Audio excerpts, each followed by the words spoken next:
And Jesus comes out and he sits on the chair right next to me.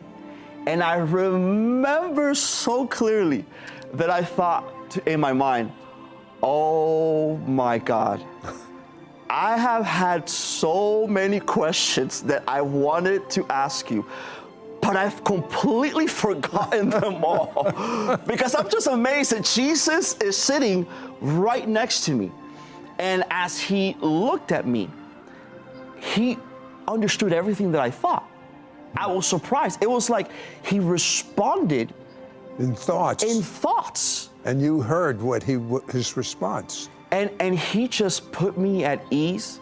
And the best way that I can describe what I felt when I was sitting next to Jesus is I felt that majesty. Listen, when Jesus appears, it's not, am I going to worship? No, your body just knows to worship the Creator that made it.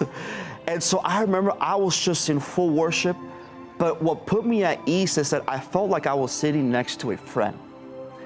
And I remember that this is probably the most memorable thing of seeing Jesus. I looked into his eyes. And I know the Bible talks in the book of Revelations of how Jesus has an eyes of fire, but the truth that I've learned about Jesus is that Jesus can do whatever he wants.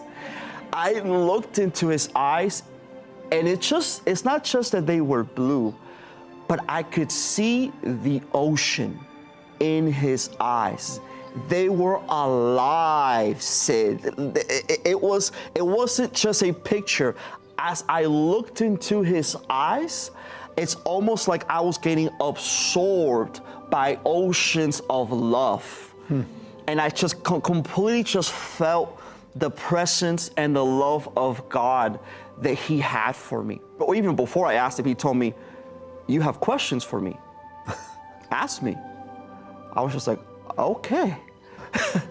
So I asked him, why did you allow all of those things that happened to me when I was 5 years old? I was just like, I went through so much suffering, Lord. Where were you?